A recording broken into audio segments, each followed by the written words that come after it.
Welcome to Choice Classic Radio. Like us on Facebook, subscribe to us on YouTube, and help keep this show alive by donating at choiceclassicradio.com. For more of your favorite old-time radio shows, join us on our companion podcast, Choice Classic Radio, Mystery, Suspense, Dramas, and Horrors, where we bring to you the most mysterious tales that the golden age of radio had to offer. And now, with 326 episodes made, broadcasting from 1939 to 1950, we bring to you The New Adventures of Sherlock Holmes. Petri Wine brings you Basil Rathbone and Nigel Bruce in The New Adventures of Sherlock Holmes.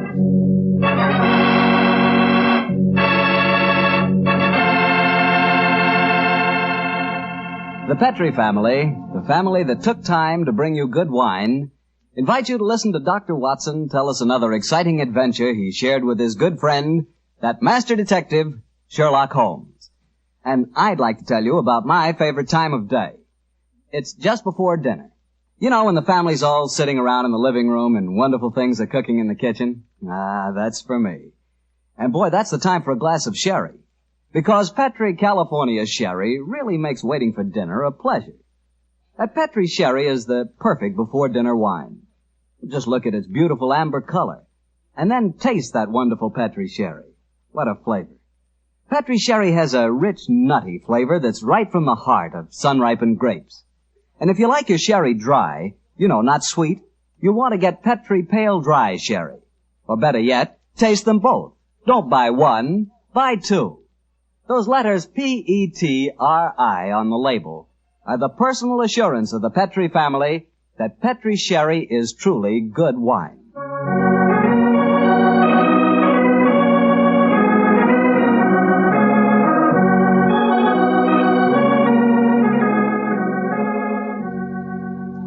And now it's time to keep the weekly appointment with our good friend, Dr. Watson. How are you this evening, Doctor? I never felt better, thank you, Mr. Bartell. Draw up your usual chair and make yourself comfortable. Thanks. That's it. Oh, I see you've had the old tin dispatch box out again. I suppose you've been going through your notes on tonight's new Sherlock Holmes adventure? Yes, Mr. Bartell, and I think you'll find it as pretty a little problem as we ever encountered. The story began in 1887. A very busy year for us, my boy. It was the same year that Holmes solved the case of the Amateur Mendicant Society, who held their meetings in a luxuriously furnished vault below a furniture warehouse. Oh, I remember that story, Doctor. And wasn't 87 the year you both escaped from death in the Paradol chamber? It was indeed. You've got a very good memory, Mr. Bartell. The story I'm going to tell you tonight topped off this unusually exciting year. It was late in October, and the equinoctial gales had set in with exceptional violence. All day the wind had howled, and the rain had beaten against the windows of our Baker Street lodgings. Finally, it was nearly midnight, as far as I remember. The storm grew higher and louder, and the wind in the chimney sobbed like a child. Suddenly, much to our surprise, the doorbell jangled, and a few moments later, our midnight visitor stood before us.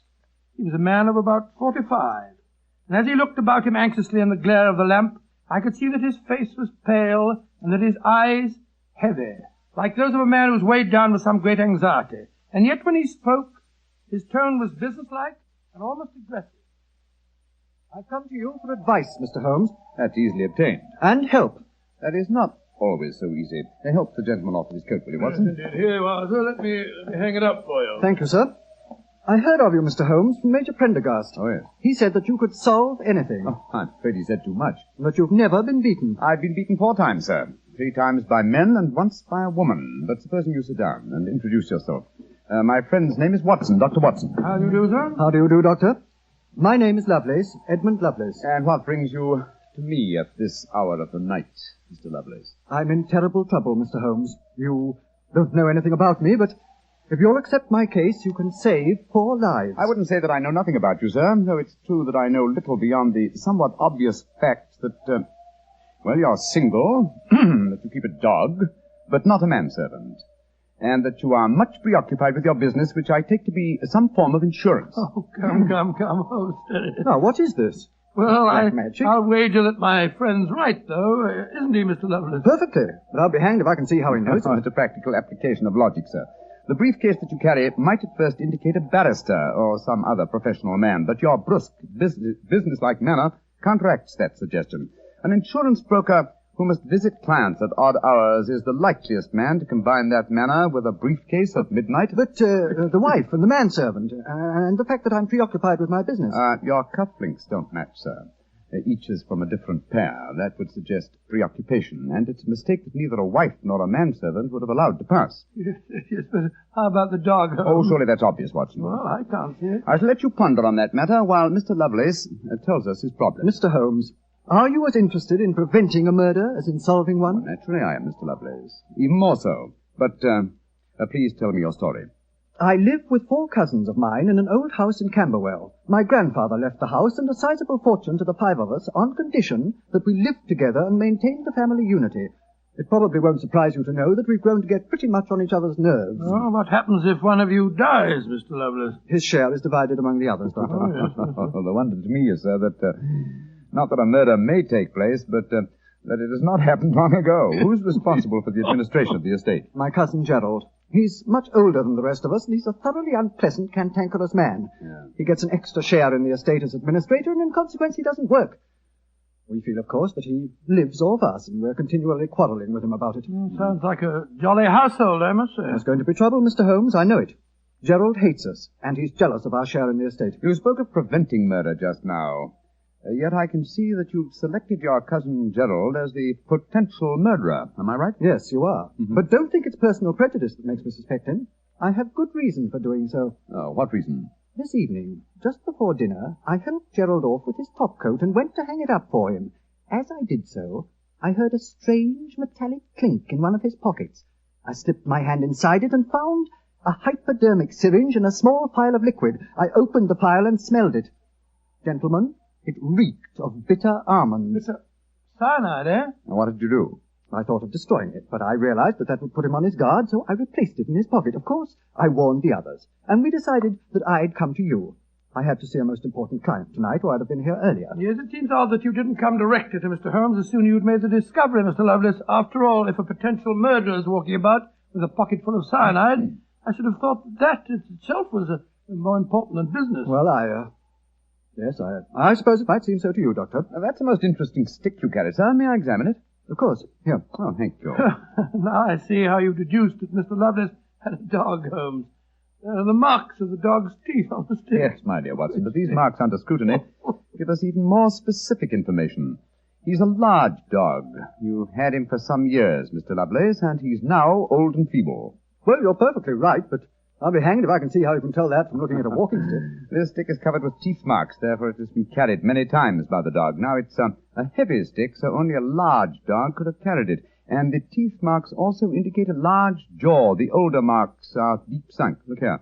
The fresh ones, where the wood is not yet darkened, are shallow. Yes, it's obvious that the jaws are losing their strength. That's very clever of you, Mr. Holmes, but I don't see what it has to do with the case in hand. Oh, neither do I, Holmes, I must confess. No, surely it tells us that your story, Mr. Lovelace, may bear a less terrifying implication than you think.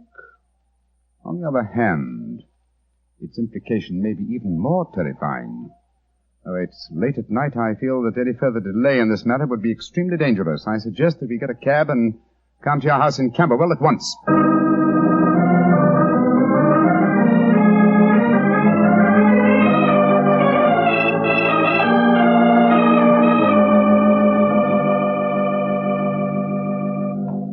Alice, Randolph, I'm glad you're still up. I was able to persuade Mr. Sherlock Holmes and Dr. Watson to come back with me. Gentlemen, this is my cousin, Alice Harley. How do you do? How do you do, Miss Harley? How do you do? And my cousin, Randolph Lovelace. How do you do? How do you do, sir? How do you do, Mr. I've Lovelace? told him about the whole business, Randolph, so we can all speak perfectly freely. Let's begin by sitting down, shall we?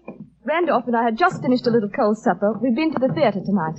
Well, Mr. Holmes, I suppose Edmund told you about finding the hypodermic syringe and the cyanide in Gerald's coat pocket. Yes, tonight. indeed. May I ask where your cousin Gerald Lovelace is now? We left the house at 7, but I imagine Gerald went upstairs at 8, as usual. Didn't he, Edmund? On the stroke of 8, Alice. He's very fixed in his habits, Mr. Holmes. He goes up to his room every night at 8. There he reads or works on his accounts and eventually goes to bed any time between 10 and 1. Well, he might still be up. I should like to speak to him a little later. In the meanwhile, may I ask you two young people to tell me quite honestly your feelings about your cousin Gerald? And you might as well be frank. I've kept nothing back. All right. Randolph and I hate him. First of all, we're sure he's jealous of our shares in the estate, and then we... Alice and I want to get married, Mr. Holmes, and Gerald won't hear of it. But you're your cousins, aren't you? Only second cousins, Dr. Watson. Gerald is dreadfully conventional. He's threatened us that if we do get married, he'll go to court and try to have our shares in the estate annulled. And from the way the will is worded, I wouldn't be surprised if he could do it. So you can see why we have no great love for him, and why we're afraid of him. Well, he sounds an extremely unpleasant person to me. You mentioned there were 5 cousins in the house. 3 of you were here. Mr. Gerald Lovelace is upstairs. Who and where is the 5th cousin? The 5th cousin is my brother, Gilly. He's something of a tragedy, I'm afraid. You see, Gilly's 20, but he never developed mentally beyond the age of 8. He had a bad fall in the hunting field when he was a kid. He's been like this ever since. Oh, I'm sorry to hear that, sir. But he's the dearest, most gentle boy you've ever met. And, incidentally, the one person in this house who doesn't hate Gerald. The poor fellow doesn't understand the conditions of the will, I suppose. No. But if he did, I don't think it'd make any difference. I swear that Gilly loves every living thing, especially Gladstone. Gladstone is the name of his dog. His dog? Yes. The dog may be the key to this whole matter. The dog? What makes you say that, Holmes? When a man brings a quick and painless poison home to a household containing an old and feeble dog, it's more than possible that he has obtained that poison, quite legitimately, to give the dog a merciful death. To kill Gladstone? Oh, no! After all, Alice, dear, he is old, and almost blind But, now. Mr. Holmes, if you think Gerald brought home the poison to put Gladstone out of the way, well, and I admit it sounds perfectly logical, what made you decide to come here tonight? Because I dare not even guess what you may have done by intruding the thought of murder in this situation. Where is your brother Gilly? In his room upstairs, asleep. I wonder if we might go up to him. I should like to talk to him, if you don't mind. And after that, I want a few words with your cousin, Gerald Lovelace.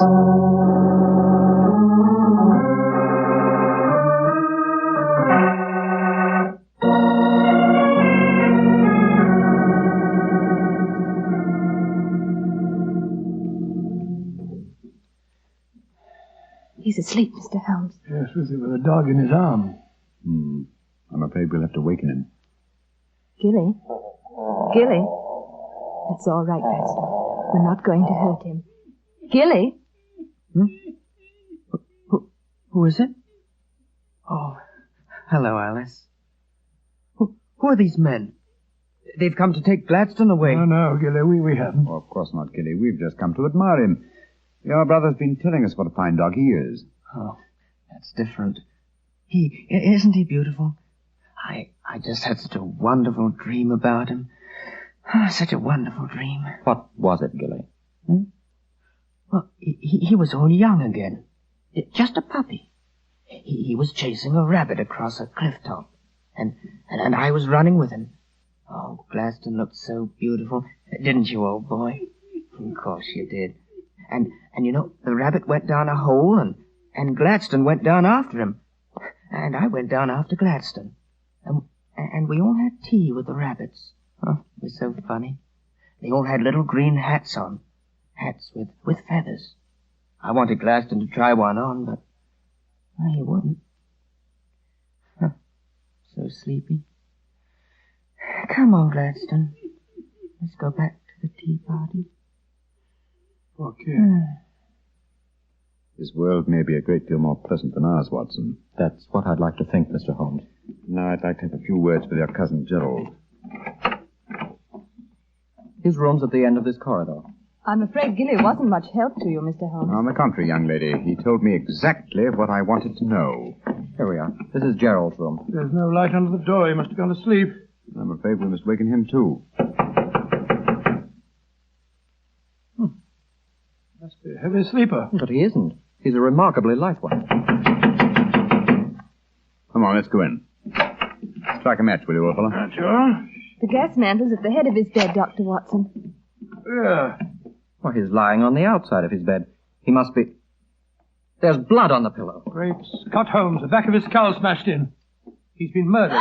Oh, no! Horrible! Yes, Watson, but not by the blows on his head. Look here on the table by his bed. A hypodermic syringe and a broken file. Yes, a broken file. Reeking of bitter almonds. Poor devil. Well, I won't pretend I liked him. But what a ghastly way to die. All they that take the sword shall perish with the sword. So the scriptures say, Mr. Lovelace. The very suspicion of the killing has brought murder to pass. Well, it's too late to prevent it. Our job now is to find the killer and see that he's brought to justice.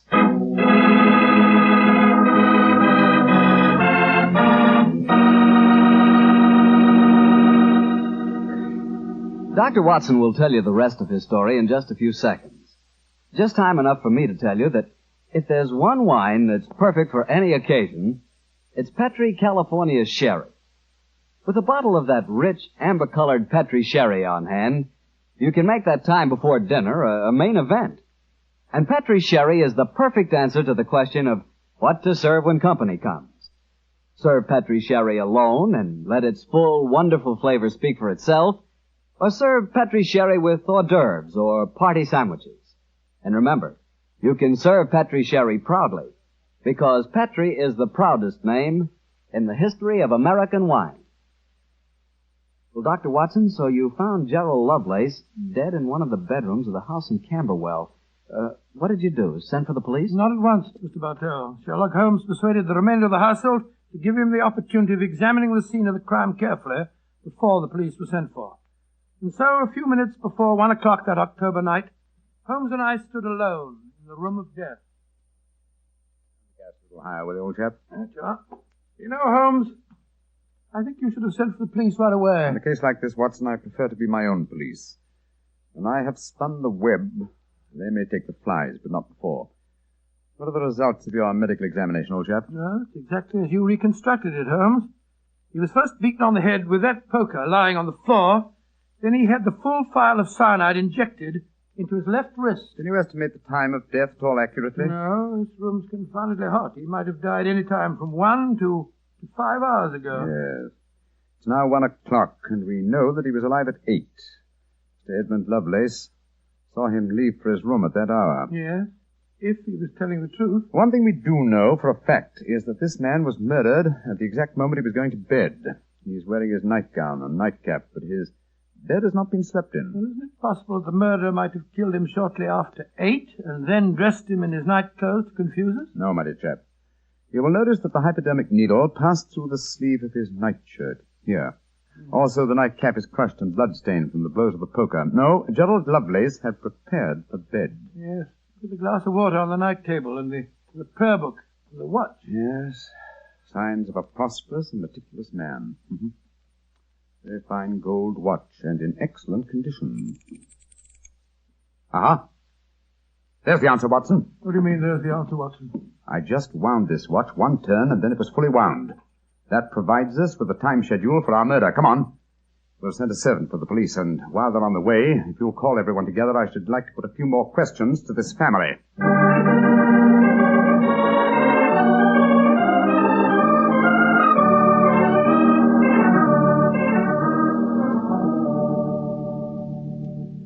Before the police arrive, I should like to hear your statements again very carefully, if you don't mind. Mr. Edmund Lovelace, what were your exact movements tonight? I left here shortly before 10. From 10 o'clock until the time I came to Baker Street, I was with my client. His name and address, please. Derek Waterlow, 39 Onslow Square, South Kensington. Thank you. Make a note of these, will you, Watson? Right, sure, Holmes. You, Miss Harley, and you, Mr. Randolph Lovelace, went to the theater together. Can any independent witness testify as to your movements? Well, yes, Mr. Holmes. We went with friends, the Grant Moresbys. They live at the Clarendon Hotel off Charing Cross. What time did you leave this house? Well, it was about 7:45, wasn't it, Alice? Yes, and after the play we went to the Café Royal for a little refreshment with our friends and then came back here. I see. And what time did you arrive back at this house? Just a few minutes before midnight. I remember the grandfather clock in the hall striking just as we went into the drawing room. And your brother Gilly, sir. I hate to waken him again. Have you any idea of his movements tonight? Well, he never goes out after dark, Mr. Holmes. But I spoke to the cook as we came in tonight. She says that he played cards with her until just after 10 o'clock. He was fast asleep when I looked in on him shortly after midnight. Thank you. You've made a note of all these facts, Watson? Yes, Holmes, I got them all down. Good. Then let's be on our way to Baker Street. But the police, Mr. Holmes, they're on their way. I know. Please give them my regards, will you? Apologize for my informality and tell them that I shall have the answer to this matter probably in a little over 24 hours.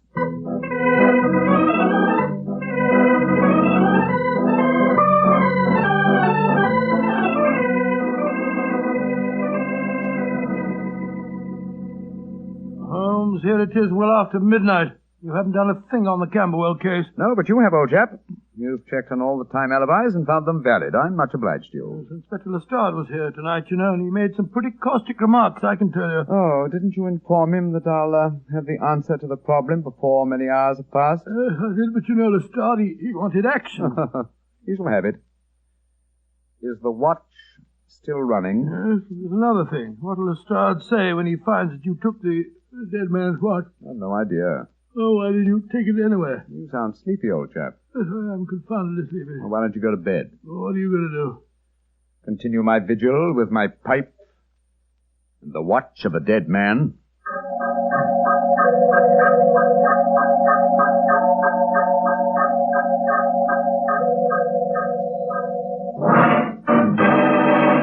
Watson, wake up! What time is it? 5 o'clock in the morning. Good Lord, what are you doing up at this hour? The watch has just stopped. I'm about to rewind it. What are you rewinding it for, Holmes? You waited over 24 hours for it to unwind. When I know how many turns it takes to wind it fully, I shall have the answer to the whole business.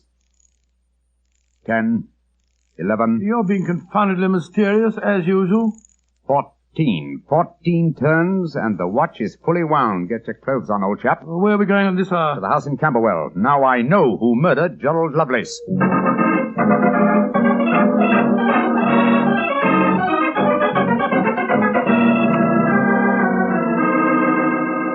Mr. Edmund Lovelace, I'm glad you let us in. Please take us up to your young cousin's room at once. Really? What do you want with him? I'll explain in a moment. Please take us up to him. Oh, of course, but what brings you here at this hour of the morning? Mr. Holmes knows who murdered your cousin. Well, I'm glad to hear it. It's more than the police seem to know. They were here half the night cross-examining us. Here we are. I don't think we'll bother to knock.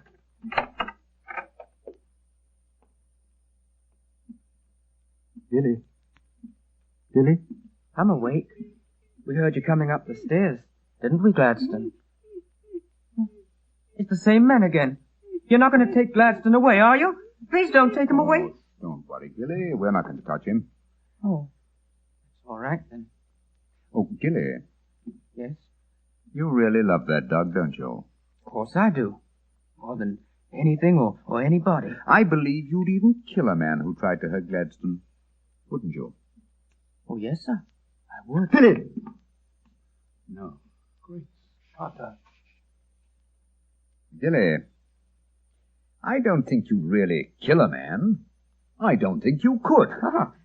Couldn't I, though? How would you kill him? I'd hit him first. I'd take a poker and hit him on the head so he couldn't fight back. And then I'd take the nasty needle he told me he was going to stick in Gladstone, and I'd fill it full of that water he showed me, and I'd stick it in him. That's what I'd do. Then he'd be dead. And he couldn't hurt my Gladstone anymore. Not ever. Let's leave him, shall we? Goodbye, Gilly. Pleasant dreams. Goodbye, sir. Good old Gladstone.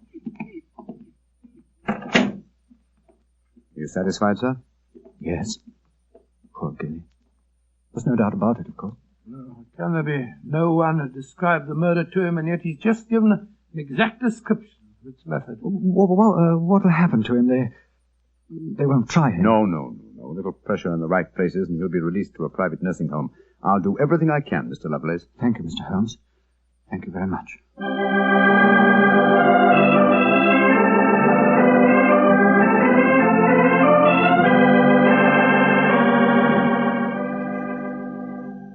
Well, Holmes, now that we're back in Baker Street and the whole depressing case is finished with, perhaps you'll tell me how you knew that Gilly had committed the murder. Well, consider the time schedules, old fellow. You checked the alibis of the other cousins and found them satisfactory. That meant that Alice Harley and Randolph Lovelace could have committed the crime only at midnight.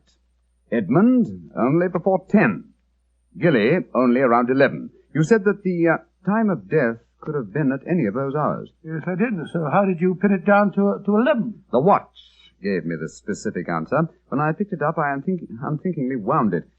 Made one turn and was then fully wound. Now, when does a methodical, precise man like Gerald Lovelace wind his watch? Just as he's going to bed. Exactly, old fellow. So that it was obvious that he was killed precisely one watch stem turn before I wound his watch. Now I'm beginning to see daylight, Holmes. So you let the watch run down? That's what I did. It took 28 hours, from 1 o'clock the night before last until 5 this morning. Now, how many turns did it take to rewind it? 14, wasn't it? That's right. Therefore, one turn of the watch stem equaled 2 hours, proving that Gerald Lovelace had been murdered 2 hours before 1 o'clock at 11 p.m. When Gilly was the only one who could have done it. You know, Holmes, I still find it hard to believe that boy was capable of such a ghastly crime. He seemed so gentle. Oh, he is. Except when his beloved dog's life was at stake, probably out of some mistaken notion of kindness. Gerald Lovelace warned the boy of his intentions regarding the dog. It's a sad business, Watson, a sad business. I hate to think of that boy spending the rest of his life in a mental home. I have one prayer for his future. What's that, Holmes? The dog Gladstone can't live very long.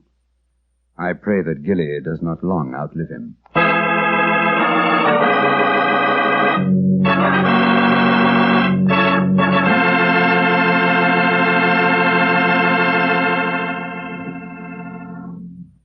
Doctor, that was a remarkable bit of deduction on the part of Mr. Holmes. Yes, extremely clever, wasn't it? Of course, if I may say so, I was of some small help myself. Small help?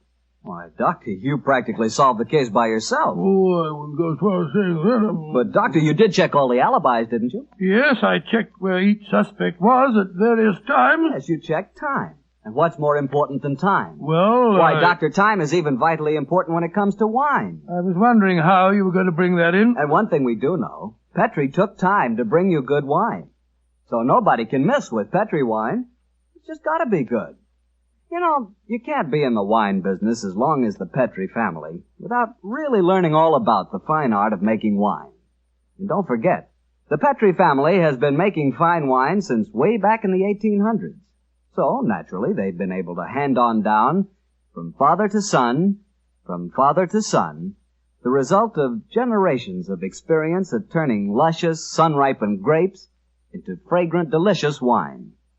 No matter what type of wine you prefer, you'll like it more if it's a Petri wine, because Petri took time to bring you good wine.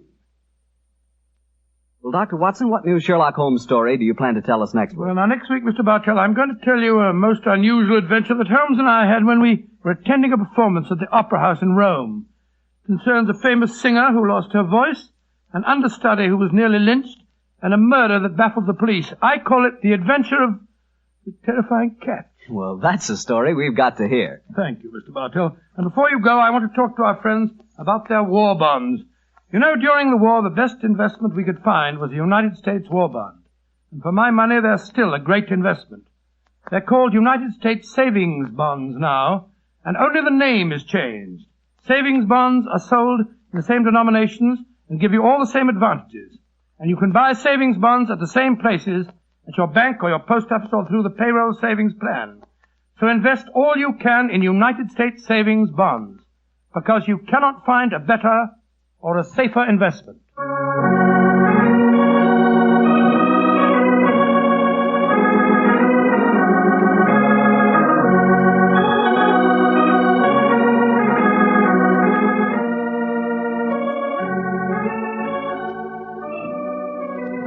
Tonight's Sherlock Holmes adventure was written by Dennis Green and Anthony Boucher and was suggested by an incident in the Sir Arthur Conan Doyle story, The 5 Orange Pips. Music is by Dean Fostler. Mr. Rathbone appears through the courtesy of Metro-Goldwyn-Mayer, and Mr. Bruce through the courtesy of Universal Pictures, where they are now starring in the Sherlock Holmes series. The Petri Wine Company of San Francisco, California, invites you to tune in again next week, same time, same station. Sherlock Holmes comes to you from our Hollywood studios.